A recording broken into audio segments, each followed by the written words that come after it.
If you need to hide line work in your drawing, there is a form of annotation that you can use called wipeout. Now, the wipeout command creates a wipeout object. This type of object hides what's behind it. Let's start with just a simple rectangle and a circle. Doesn't matter what size they are or anything, that's fine. If you go to the Annotate tab in the ribbon and go to the Markup panel, you'll find Wipeout. Or you can just type in Wipeout on the command line.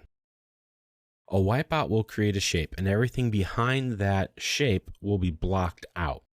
So when you see, it was very easy to use. You start the command, and you have three different options. You have frames, polyline, or you actually pick your first point. So if you pick your first point, then you can start creating your wipeout shape. Now, it has to have a minimum of 3 points, but you can use as many as you need. You can see the wipeout is even blocking out the grid from behind. So to create your wipeout, you just start picking points. When you're finished, press enter, and that will create your polygonal shape that defines the wipeout area. Now, if you have a closed polyline, you can convert it to a wipeout frame. So if I have a polyline that's closed, I can go to wipeout, type P on the command line, and then select. You can erase the polyline or keep it there. And that is another way to create a wipeout.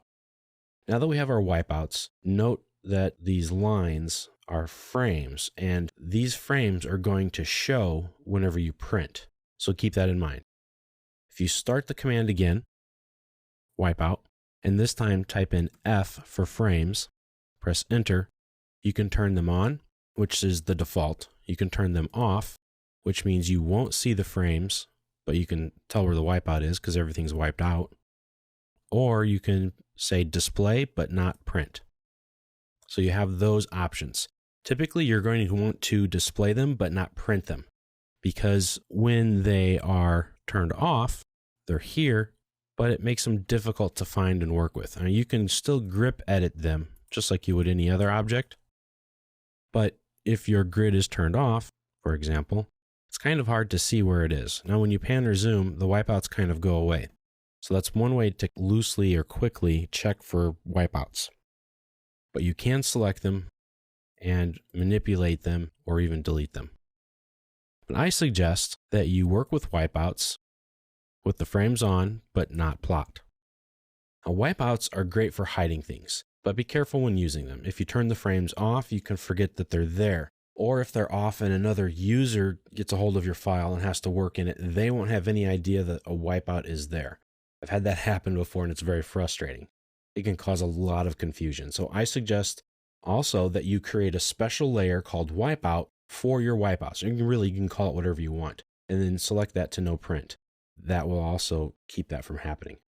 Just leave the wipeout frames on, but that they won't print. Use that setting. That way, if your layer gets turned off or on, it won't make a difference for that. And it makes them easier to manage that way. But these can be very useful when you're revising drawings, working with old drawings, or have something you just can't turn off without making a major change, or you need to hide something behind another object. So that is a good use for wipeouts. Now, if you're using text, I suggest you don't use a wipeout for text. Instead, use the text's own built-in option called background. Use that instead of a wipeout for text. It's much easier to control and to edit that way. But for anything else, you'll have to use the wipeout.